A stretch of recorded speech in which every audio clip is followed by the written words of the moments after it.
Hey everyone, in this video I'll be showing you how I made Pyramid Head's great knife from the original Silent Hill 2. Wait, where am I this time? Anyway, on to the build.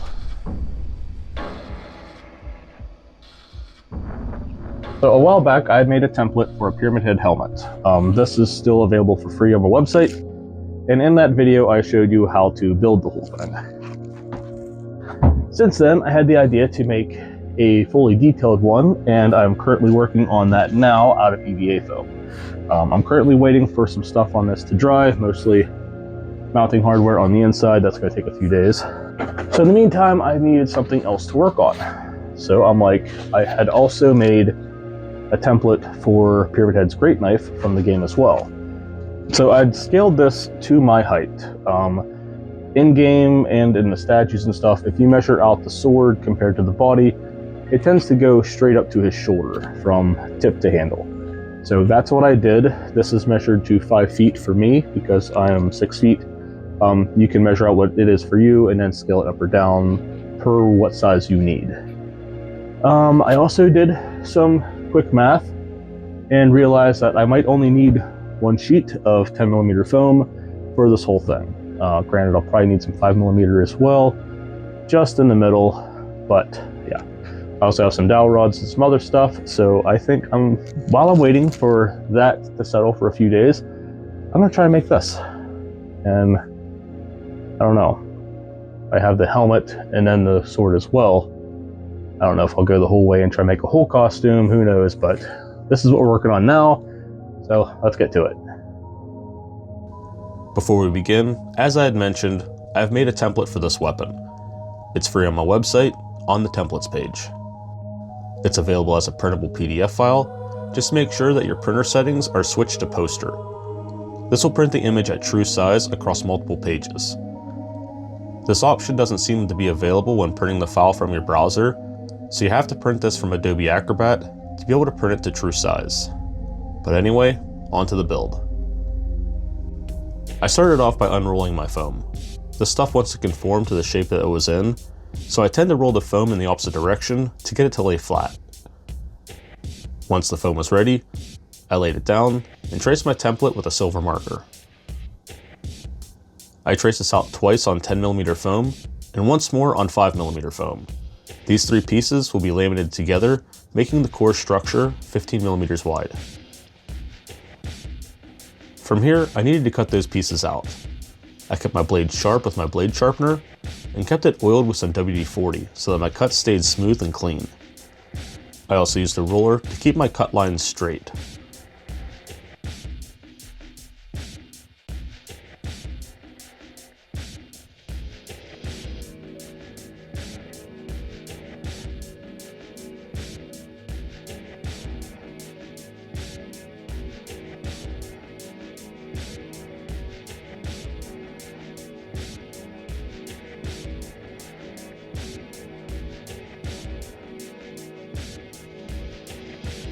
And with everything cut out, I can start working on gluing everything together.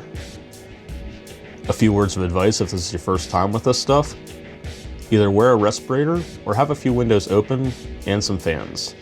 This stuff's kind of bad for you to breathe. Also, if you're not used to this stuff, for a knife this size, you'll need multiple cans of glue for all 3 pieces. These smaller cans are more expensive in the long run. I have a few small containers because I like their built-in applicator brush, but I also buy the larger cans from Home Depot and refill the smaller cans when they're low. A small can runs about $8 each, but one large can costs about $17, and a large can can fill about 8 to 10 small containers. For the price of 2 small cans, you can fill about 4 to 5 times that. Because I have 3 pieces to glue together, 2 10s and 1 5, that means the centerpiece will need glued on both sides. But to start, I only laid contact cement on my 10mm piece and one side of my 5 for now.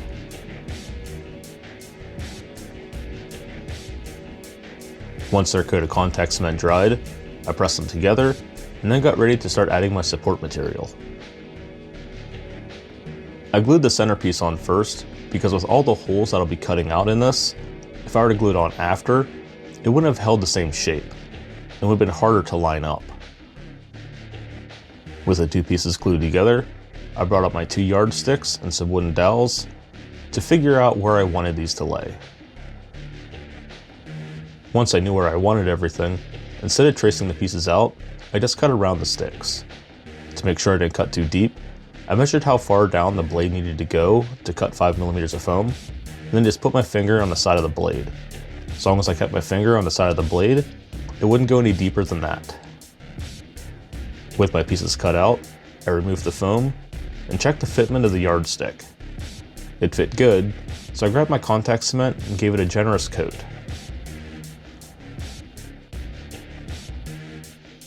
While I waited for that to dry, I went ahead and did the same thing to the rest of the pieces.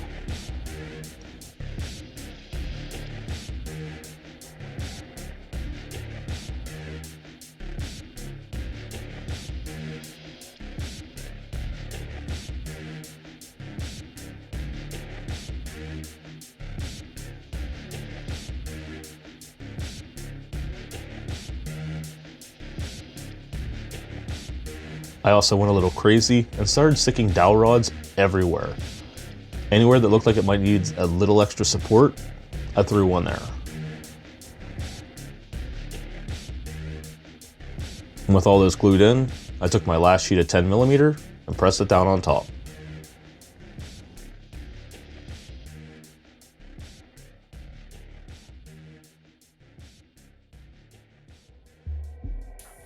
Okay, so our base construction is done, or our core structure, I guess. I'm gonna have to do some cleanup and make these lines a little nicer. Obviously, 3 sheets of foam all laminated together, and they are not laminated together perfectly. So I'll have to cut this all even to shape a little bit, sand it down, and then start doing my layering with the blades and all the handles and all that other stuff. I'll have to double check, but I want to say the blade is thicker than the handle on this one.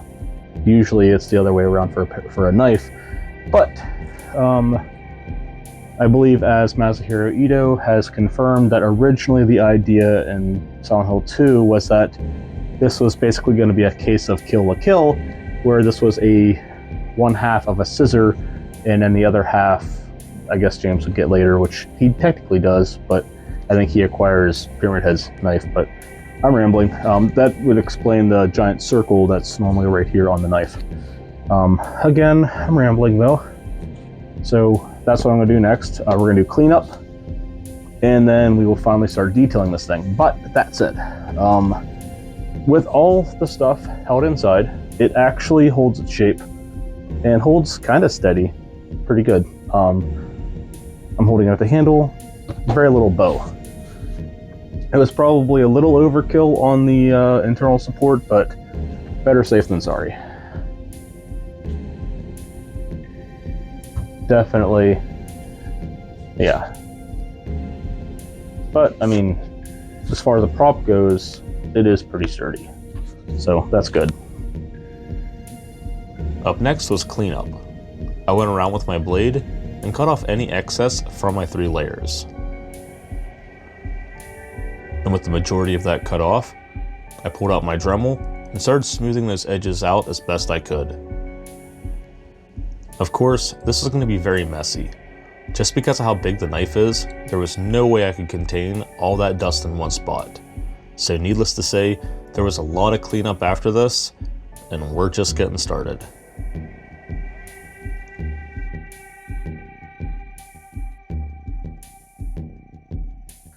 Okay, well, that was a complete mess. And that was not really even to do any detailing, that was just to get my seams even. They look a lot better. They are not perfect, but, you know, they are not bad. The only thing I did do was I did start working on the blade tip a little bit, but I didn't go too crazy because obviously this still needs layers.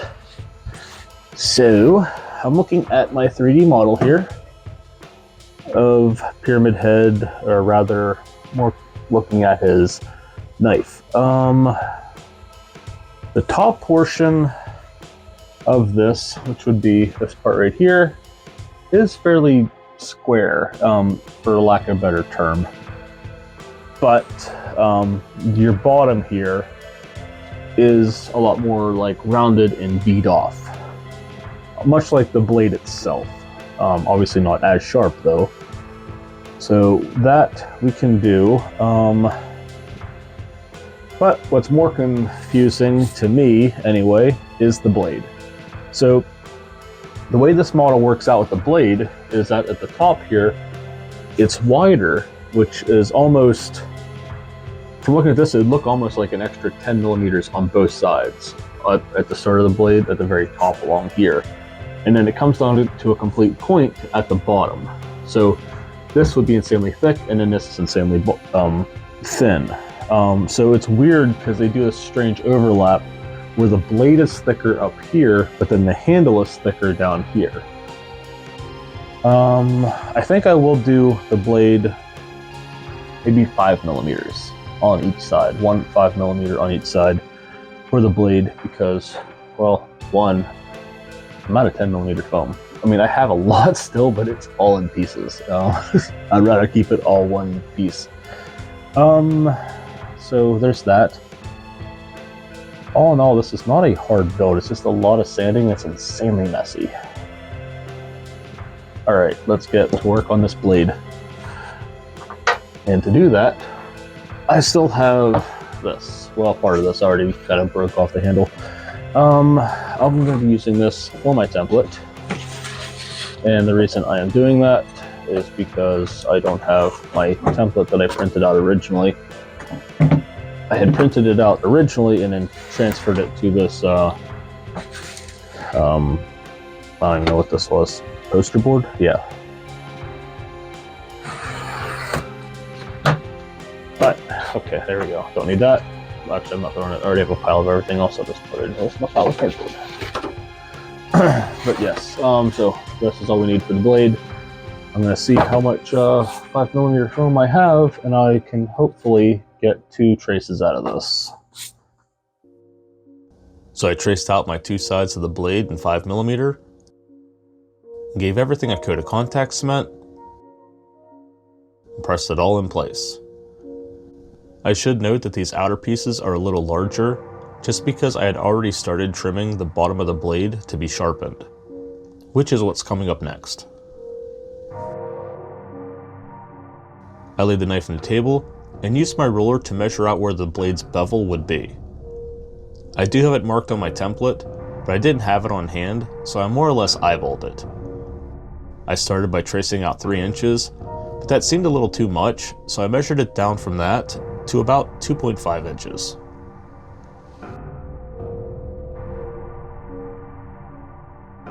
And from there, I started carving. Because I'll be removing so much surface area, I switched from my X-Acto knife to my retractable utility knife. And again, just like before, I kept my blade sharp and oiled. I started small, just getting the corners, and kept working my way deeper and deeper with each pass, keeping in mind not to go past my outline on the side, or going beyond the 5 millimeter center layer of foam. Those were my 2 guiding lines.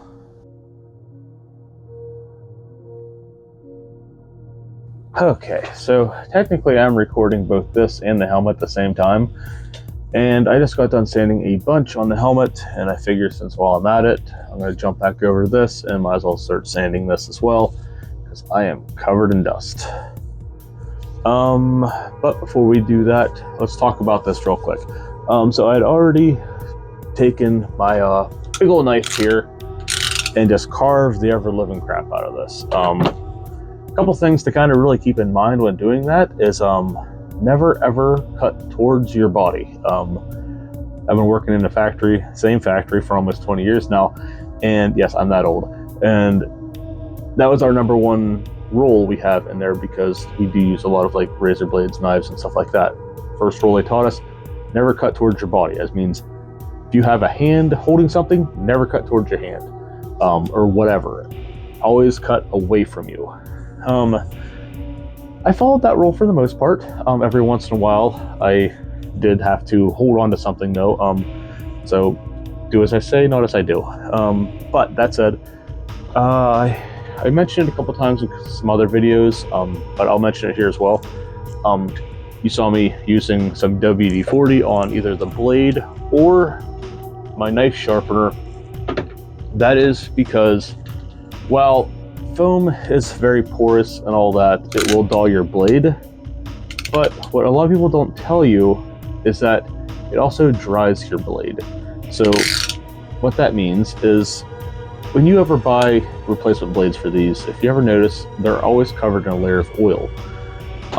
That first slice that's so nice and smooth in your foam, it's partially because of that oil. And then the foam here absorbs that oil, and now every little bit of movement you're making now, these are acting like a brake on your blade, and that's where a lot of your jagged motions start coming from in your cuts. It is obviously yes, because your blade is not sharp and needs to be sharpened. But if you have oil on your blade, it's going to glide right through this. Without it, this will grab the sides of your blade and will wear it down faster. So oil helps a lot, especially if you're doing something with a lot of surface like this. So what this was 3 layers of 5 and 2 layers of 10. So for each side, we're looking at about almost 20 millimeters. A little more than 15. That I'm cutting at an angle this deep. This was, I believe, 2.5 inches wide that I drew out from the edge. Now again, this is to scale accurate from the PS2 version of the game. I did have to make a few small changes though, because it is weirdly shaped. I mentioned it earlier that the top is much wider and it comes down to a straight point rather than having this. Now that's on the polygonal side of it. If you look at the actual blade in terms of like 3D model with the texture, you still see this line here for the blade itself. So it's a little bit of them saving polygons and texture work. So I kind of tried to find the best of both worlds and kept it thick up here, and I just kept it consistent, and then from this line in, I brought that in. Handle's still accurate, but I'm still going to try and sand this down as well to a similar shape. So the top should be beveled on the corner, and then the bottom should be beveled, but more to a V almost, which will be good because that'll help me get more of a grip. But yes, so since I am currently covered in dust, I'm going to smooth all this out, and then I'm going to go to the handle and I will round this out. As for the top of this, I'll have to double check. I think it is slightly rounded as well, almost like the top of the handle, but not as much. All right, let's get sanding. I started by trying to smooth the blade. While the end result won't be perfect, a little bit of jaggedness here and there is fine, considering the worn nature of this weapon. That said, I didn't want to cost more than what was already there.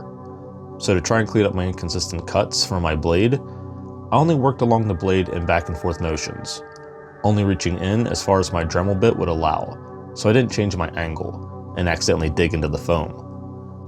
I'm just trying to smooth out the bumps.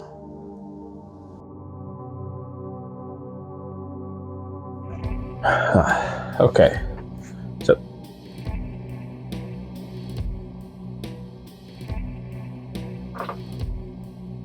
one second. Cats. Anyway, all right, so I had sanded the blade down. If we can see, not perfect yet, but I gave it about 3 passes and it's all right. I still have to do everything else, but I'm kind of running into a few creative decisions that I need to think about. So first and foremost, there is also a slight bevel on the top corners here, but as much as I tried to sand everything down smooth, you're going to get this anytime when you do any kind of layering with EVA foam, is that no matter how much you sand this down, it's never going to be 100% perfect, so you're going to be able to still see a little bit of something. You can always clean that up later with some quick seal, but it's still going to be kind of rough. So I figure what I'm going to do, it's not going to be hard or anything. I'm just going to take some 3mm foam, something really small and thin. That way I still have my bump here, but it's not going to elevate it too much. And run that across the top. And then I'll also use that outline to do my angle cuts as well. And then that'll start working on that bevel, and then I'll just sand the rest of that smooth. I'll probably glue it on big and then cut my bevel afterwards. That'll probably be the easiest way to do it. That way it's flush. And then obviously I'm going to be sanding it as well anyway. So yeah, that's the plan for that. And then for the handle, I'll make sure I do some measurements and then draw where I want everything. I won't have to do too much here, but more down here because it does come down to that almost V shape on the underside. So with that said, back to work. So I brought up my roll of 3mm foam and laid my grate knife on top of that to get an idea of how much I needed. I figured it'd be a lot easier to cut it to shape after gluing, so I made sure I cut a little extra.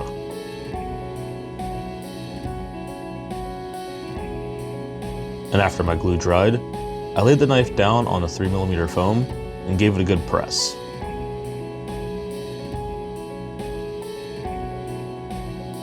And from there, I just cut off the excess. These corners needed beveled, so I just made sure to give them an angle cut while cutting, which I then cleaned up right after with my Dremel.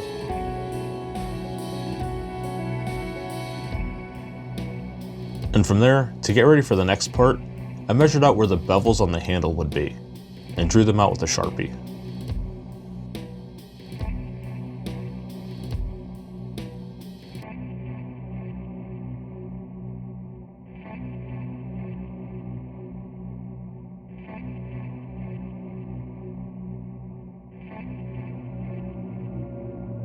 Okay, so I have my lines drawn, if you can see them, kind of. So now I need to obviously carve them.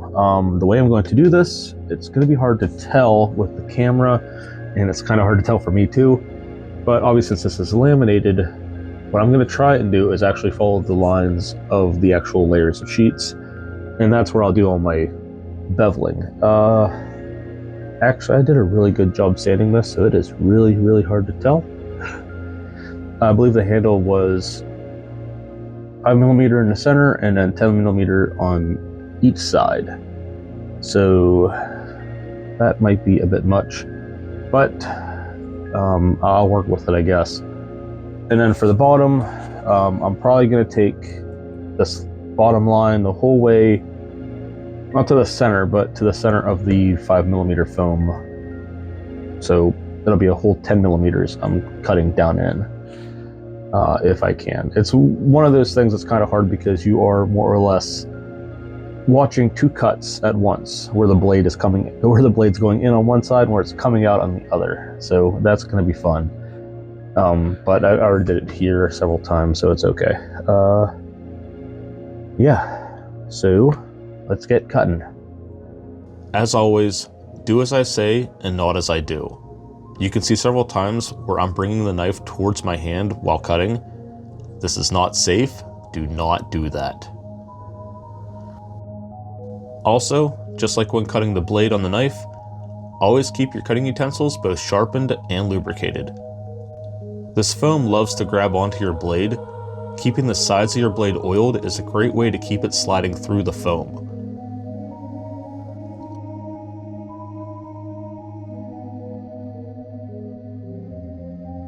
And once everything was carved, out came the Dremel to smooth everything out.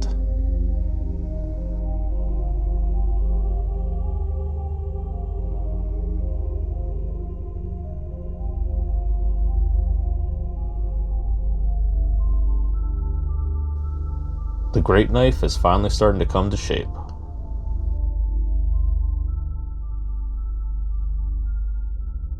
Alright, so that was a lot easier than I was expecting, and this is moving along a lot faster than I was expecting. So we have our edges here, as you can see. Looks pretty good, in my opinion, and it's gives me a little better grip as well, kind of. It's still a little pointy down here, but yeah, let's do it this way. Is this thing supposed to be comfortable to carry? This being a little sharp down here, I don't know, I think it feels like it adds the punishment for carrying the whole thing to begin with. So it feels kind of fitting. I mean, plus it's in the actual design itself, but yeah, actually carving it out that way and then trying to hold it, it makes sense. Plus, when you actually see him hold it too, he's only holding it with like the tips of his fingers, and his like little pinky is actually like constantly hanging out, you know, be all fancy. But yeah, when he's holding it, he's actually like barely holding on to it. So it barely fits in his hand, it barely fits in mine. Guess it makes sense. So really, the only details I think I have left then is the circular piece here. At least in terms of geometry, everything else is done. Is it okay? So it is only on one side. I'm still have my model up here, so yeah, it is only on one side. Let me double check. So that would be this side actually. That said, I still have my paper template from that video from long ago. I actually forgot that I had it, and but it looks like my measurements for these was decent. I believe for the blade itself, the depth I went, I believe, was 2.5 inches on this, but according to the template, which is traced directly from the image, like a side profile of the actual sword in game, or knife, whatever, it comes out to about 2 inches. So it's a little deeper, but who cares? So that said, I need to make 100% sure I am going on the right side when I do this. But yes, according to the template, we only have 2 things left. We have this down here, and again, this up here, which means I don't need this blade anymore. So this can just go away. And I'm going to bring this back up to check the polygons, because I want to make sure that this here is on both sides. It is. Okay, now as for what this actually should be, because in the 3D model, this is just part of the texture, I don't know if that's supposed to be recessed or out.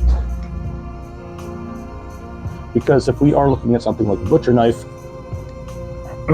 the way that this here would be that your actual blade itself would actually run the whole way into the handle, and that would be more almost like a rivet to hold the wooden handle on top of the metal blade. And you'd be kind of almost like laminated, you know, like there'd be your blade inside and then your wooden handle on 2 sides over top, and then here would be that. Obviously, if it's supposed to be a pair of scissors, where's my mouse? You would not have that.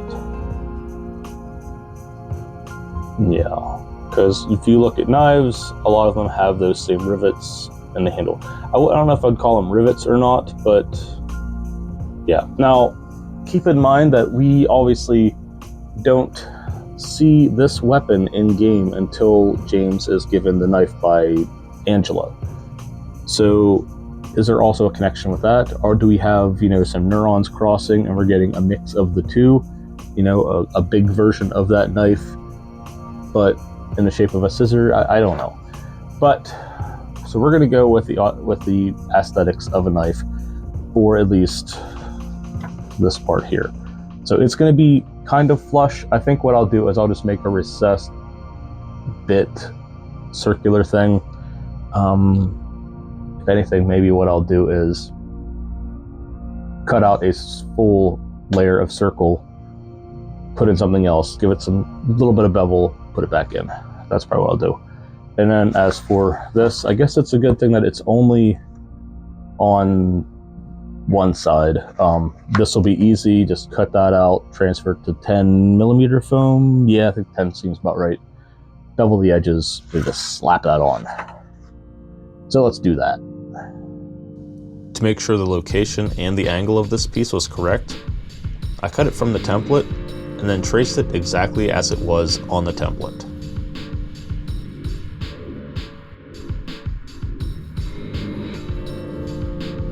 I then transferred the cutout to 10mm foam,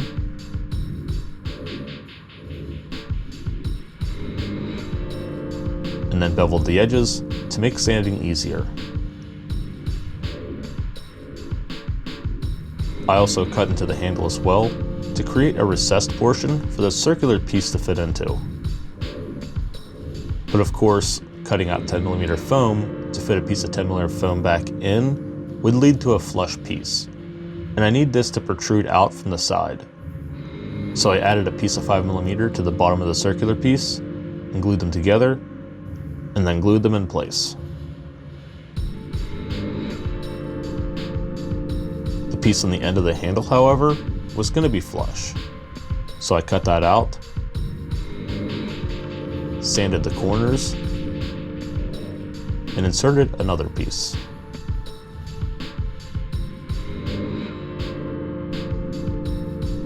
The handle details are looking pretty good. Okay, so up next, I am doing something a little different than what I'm used to. So previously on my helmet, I'll spin the camera around here real quick so you can see. I used a lot of foam clay to kind of like do this, I don't want to call it a rust texture, but it is a texture to kind of mimic a lot of that rust-ish texture that's on the helmet.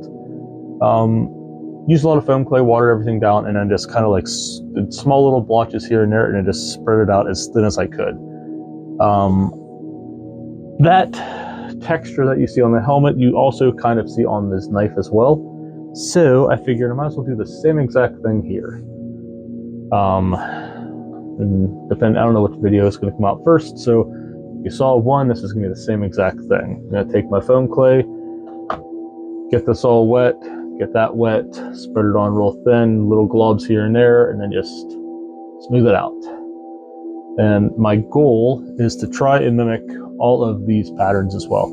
I'm probably not going to get it as close as I'm not going to get it perfect, obviously, but I'm going to try and mimic at least some of it.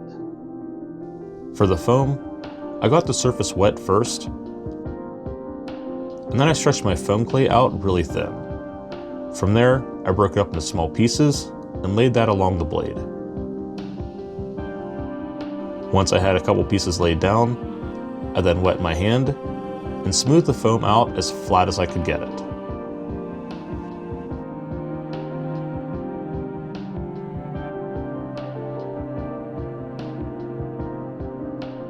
I did this over and over again to try and get a subtle bubbly texture, kind of like what you would see with rust. I mostly focused on anywhere where there was black spots in the sword in game. I know this doesn't make sense for the sake of rust, but my interpretation is that this isn't rust, but rather an otherworldly deformation. I also applied this technique to the handle in a different manner. Since the handle in the original game looks wooden, I stretched my foam out in one direction as if it was kind of like wood grain, or rather an otherworldly wood grain. All right, I got one half of the knife done. If you can make out some of the rusty, bubbly details, I have so much lighting in this basement because this basement's lighting is terrible, so I need everything I can to help. It'd probably be easier to see when it's actually dry, but that said, I can only do one side at a time because I really don't want to take this and then flip it and lay it on that side. So I gotta let this dry first to do the other side. So I guess I'm taking a break or moving back to the helmet. I don't know. We shall see. Well, you won't. I'll figure out what I'm doing. You're just going to see me go to the next phase of whatever this is. All right. It's been a full day. Well, not a full day. I went to bed after I did this, and then I woke up, and now here I am. So anyway, the texture work on this actually does not look that bad. I also got the handle too, just to kind of get the are we gonna say I'm gonna try and make it look like wood grain, because that doesn't look like wood grain. But I wanted to also just try and mimic like where the concentration of black was and stuff like that to give it this. I don't know what I'm doing, but anyway, yeah, I got that too. I tried to make it kind of go in this direction, so it's almost like wood grain, but also the same otherworldly gobbledygook.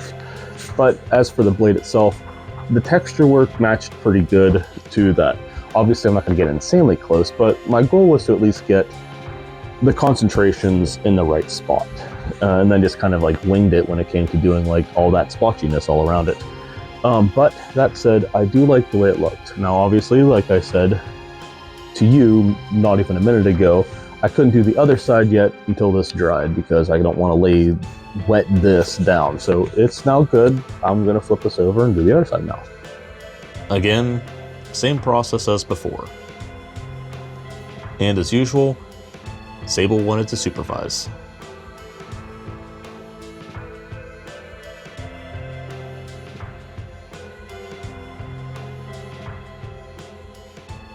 Okay, I just got done sealing the helmet. I'm going to be doing the sword now, or the knife, whatever. I'm not going to go super crazy and try and fill everything in, more or less just trying to fix my imperfections and maybe add a little extra texture as well on top of the texture I've already done. So let's get to it. My goal here was mainly to smooth out the blade edge, but I got everything else as well. I started by just squirting as much quick seal down as I could, got my hand wet, and started smoothing the seal out.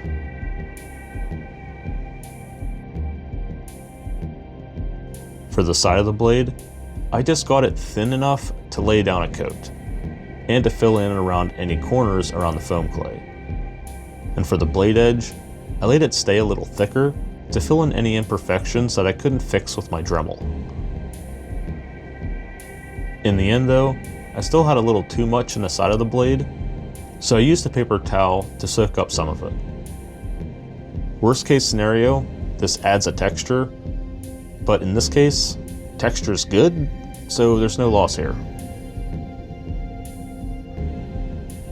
Okay, I mean, I can't really touch this right now because it is still wet. It's gonna take, quick seal doesn't take that long to dry, maybe a half hour at most.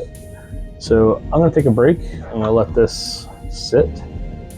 This might need a second pass just for the sake of the blade, but I'll figure that out after I already do the other side. So in the meantime, it's break time. We'll see how long it takes until I can start doing the other. All right, first pass is done. I gave it a lot more than 30 minutes. I think I gave it like maybe 2 hours because I was lazy and didn't want to get up. But that said, the blade is definitely going to get a second pass, maybe even a third. I guess I didn't have too much to worry about on the side surface here, but I mean, if I want to go at it again, I can, but I probably don't need to. That said, everything's dry. I can now flip it over and get to work on the other side. You can definitely see where some things have ran, but that's okay. It's mostly just water. All right, off to do this side.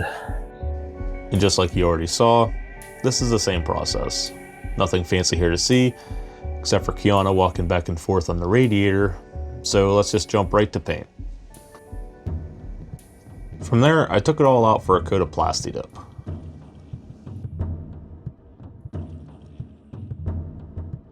Once the Plasti Dip was dried, then it finally came time to paint. I started with metallic silver for the whole thing. Really, I only needed the blade, but I got the whole thing. This took multiple paths. I started by dry brushing the whole thing, so the lower spots stayed dark to help bring out some of the details. I repeated this several times, adding random spots of higher concentration of silver to kind of mimic the rub of wear and tear.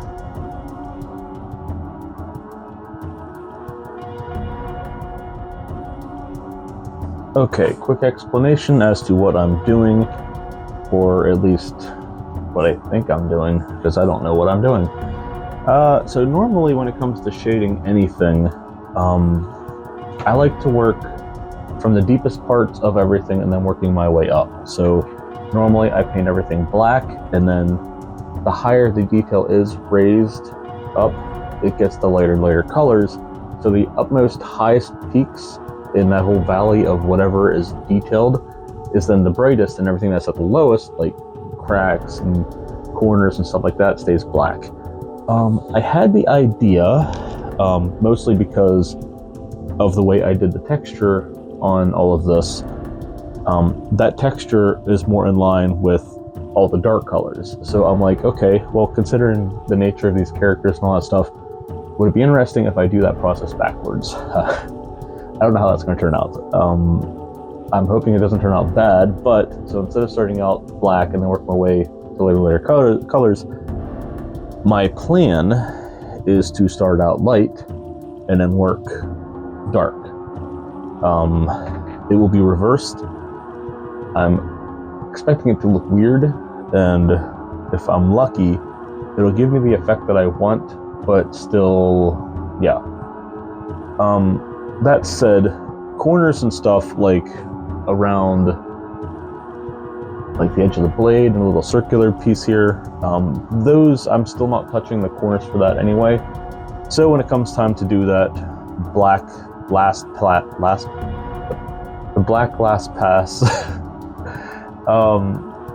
I'll probably still hit that up anyway, but I don't know.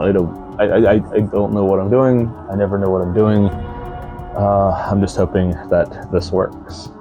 If not, worst case scenario, I just paint it all black and start over. Yep. So with the silver laid down, up next I went with a light brown. For the handle, this would help with the wood grain color. For that, I made sure that everything was in the same direction to eventually mimic some wood grain. And then for the blade, I used a sponge. This would help mimic dirt and rust buildup. I made sure to try and only hit the raised spots from the foam clay, but I also tried to mimic the pattern on the in-game knife as well. I do cover most of the knife in the first pass of color, because again, darker colors will be going on top of all of this. Okay, so I am currently waiting for this layer of browns to dry, which you can kind of see there-ish, kinda. I am undecided if I should do one more pass of brown again, at least for the handle. But in the meantime, while I wait for everything to dry, up next I guess would be the black. I probably could do some like reds or something too. But there's not really that many reds in the knife that I can see. Maybe a few small spots here and there with the brown, almost like it's rust, dirt, whatever. Yeah, anyway. But for the black, I had the idea of just taking a roller and trying to hit the high spots with that a little bit. But also this is way too flat in texture. I am still going to end up using more sponges like before because of all the textures and stuff. But I figure while I'm waiting for this to dry, I have an X-Acto knife and some scissors. I have a couple of these, so if I screw this up, I have another one. But I figure what I'll do is I'm just going to cut a bunch of random whatevers into this. And I'm going to do so in a manner, I mean right now it's a very uniform manner, but I'm going to go a little more random here in a second so I can really start digging it up and then start pulling chunks out. That way this isn't laying down completely flat, it might have a little bit of a pattern to it. Alright, that should be good enough. I just need to move the excess. Really all I'm doing, I don't have it in camera because I don't want to, but I'm just taking my hand here and just ripping at all this. Anything loose will come off. I did just have a realization. But yeah, so now I'm kind of worried that when I go to run this along, I'll be getting this texture rather than the texture of what is raised. I might have done too much. We'll find out. I'll do like a soft pass with this, maybe. Maybe do some like dry paint pickup, you know. Actually, that would be a good idea. Maybe I could do that with a brown first as an experiment, because there's not a lot of wet brown left on this.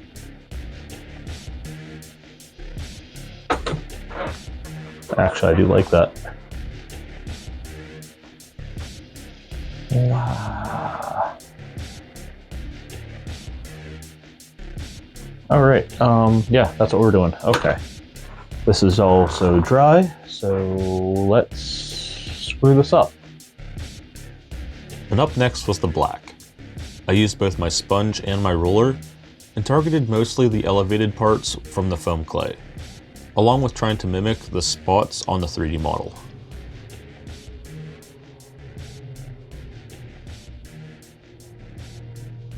Okay, so quick update. Doesn't look that bad. I think it's looking better. I think going back over it again helped. I do feel like I should take the black over one more time just to make sure that the black is the dominant color to this. But as far as the blade goes, that is looking a lot better and more in tone with the original knife. That said, I don't think I've mentioned it yet, or if I did, I'm going to talk about it again. So if you notice, not just with this, but with the actual original everything in the game, from the knife to even his general texture work in game, there's a lot of black. There's like an excess amount of unneeded darkness on all the texture work. Let's see, best way to put that is, now I'm obviously not involved with the development of the original game or anything, so that can't be taken, you know, for what I'm going to say to be fact. But that said, when you have a game that's set in darkness, mostly your only source of light is a flashlight, the best way to obscure an object in that light is to add some baked-in textures with added shadows. So what this does is you still have the silhouette of that character up against like the flashlight background behind them, or like the you have like the character and then like the shadow behind them that's kind of like offset, you know. So you still have the silhouette of the character, but with that flashlight on them now, instead of seeing all of them, they're obscured still. And that's what this helps to do.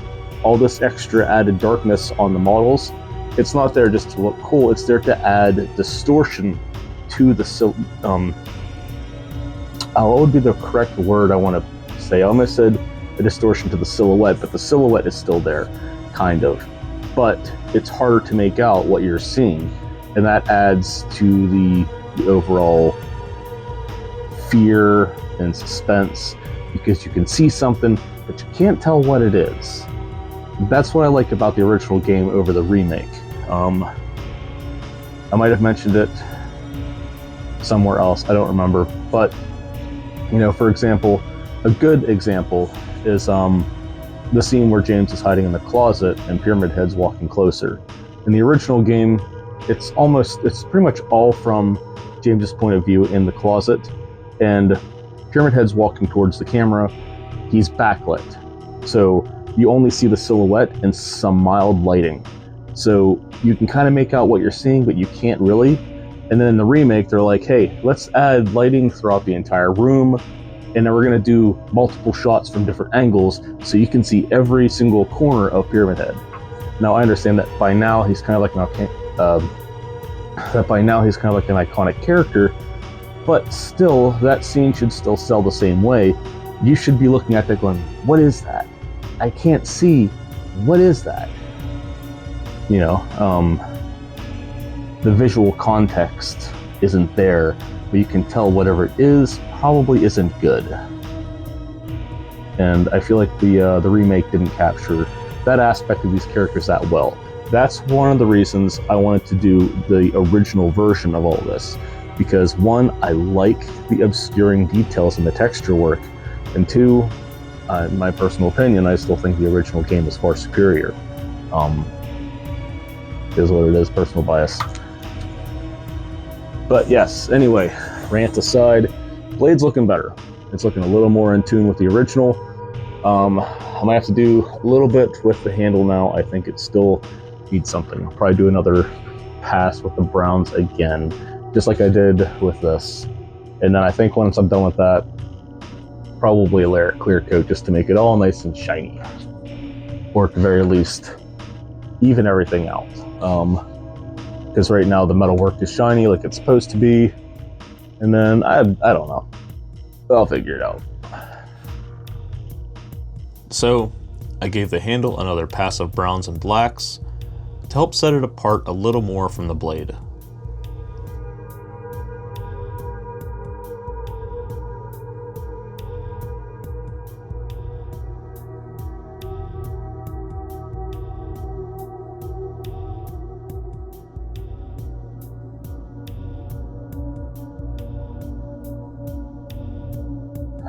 Okay, so I did a few small more touches on this, which we will not be able to see on camera because, as I always say, the lighting down here is absolutely terrible.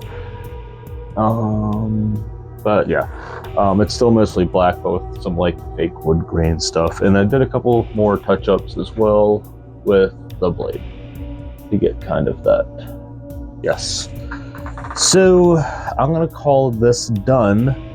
The only thing left now to do is to seal it, and hopefully that will help bring out some colors and stuff. I am not going to hang this up and paint it anywhere. If I was going to though, what I would do, I would have made these removable and have some kind of a hook in here so I can hang it up by that.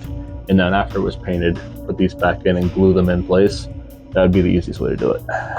But it is currently early February and it's like 20 degrees outside, freezing rain, snow, sleet, and all that stuff. I'm not going outside. I'm doing it here, so that means I'm gonna do it the old-fashioned way and use some Mod Podge, which is more or less brush on clear coat.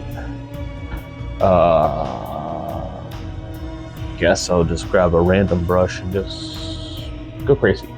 I might have to do it in 2 passes, one side one, and then flip it to the other, unless I decide to just sit it up and lean it up against something. I don't know, I'll figure it out. This is a very old school method of clear coating your prop. Mod Podge has been a cosplayer's go-to for like 20 years now. It's not always ideal, but it does get the job done when needed. The only major downside with this stuff is that because it's so thick, it doesn't always lay down smooth, and your brush strokes can sometimes show up in the finish. I don't know the exact dry time for this stuff, but I usually give it at least a few hours just to be safe.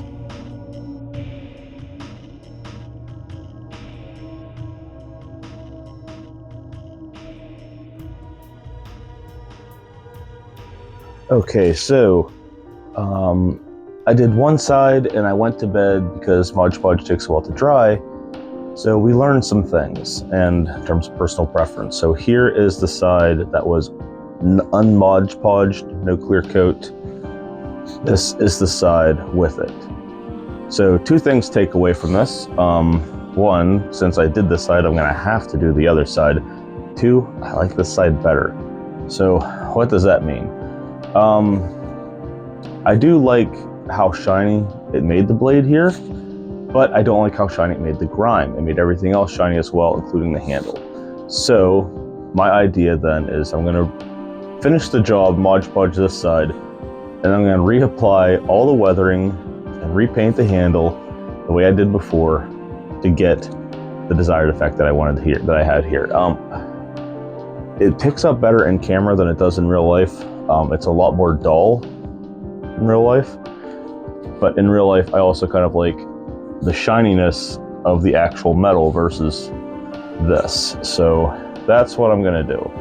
I'm gonna give this side now the same coat as this side, and then I'm going to reapply all the black and brown both on the blade and on the handle so that the handle stays dull like this, because I like that. It gives it more of a wooden look. And then for the actual rust texture, that gives it that dirty, non-shiny effect. So unfortunately, that's what we're doing. What I'll probably do is I'll probably hit this layer and just throw it somewhere out of the way so that I can do something else. This was the same process again, so no need to show too much.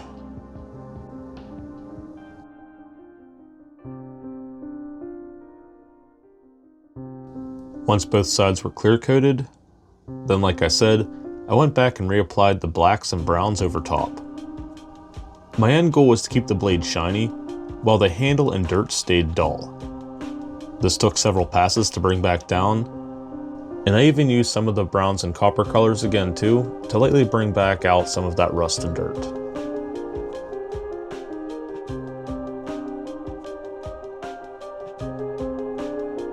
So it's been a couple days, maybe a week or two since I last touched this. Dulling down the black paint kind of worked. Like, kind of. Didn't do it as... It kind of dulls it out a little too much on the flat, and then in the reflective, it didn't do anything. So I'm in a little bit of a dilemma here, trying to figure out what exactly I want to do. That said, though, I think the handle turned out a little better. It dulled it down some. So what I'm thinking of doing is, I think I'm gonna do one more pass with more or less just the weathering colors. So some of the browns, blacks, and maybe some of the coppers one more time. And then I think I'm just gonna call it quits there. Unless I can find like a matte clear on top of that, I doubt it. As far as black clear, or not black clear, a glossy black, because I feel like a flat black, especially, it's harder to see unless I get really close. Whoops. You can kind of see what it does. So it's a little too dull. It's weird. I'm picky. I am very, very picky. So the closest thing I have to any kind of glossy black in the house is this metallic black. Probably isn't going to give me exactly what I want. I really should just stop and call it a day and just be like, that's done. But nope, I have to be nitpicky about everything. So I'm going to try this, and if it doesn't work, whatever, I guess I'm going to work with that as well. But yes, that's what we're doing. Hopefully by then I'll be done, because whatever. The metallic black worked really well. It gave it back its shine, but it wasn't overwhelming in the reflection, meaning that it stood out from the silver in all lighting conditions, which is what I wanted. I just used my sponge brushes, just like before, and went over all the black spots.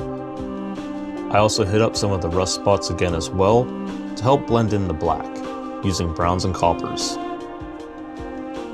End result looked pretty decent, so I finished things off by giving the handle one more pass to get rid of some of that shine that we saw earlier.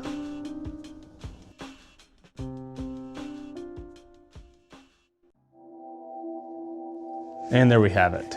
Pyramid Head's original great knife from the original Silent Hill 2. This thing turned out pretty cool. Probably could have been a little better, but I like the way it turned out. Turned out all right. Probably not the best one ever done, but I think it's pretty good.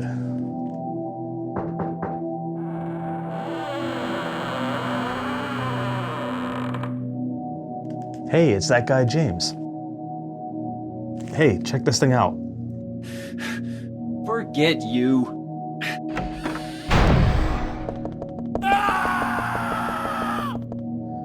Huh. Wonder what's his problem. But anyway, now that this is all done, on to the next build, which will be Pyramid Head's helmet. See you in the next one.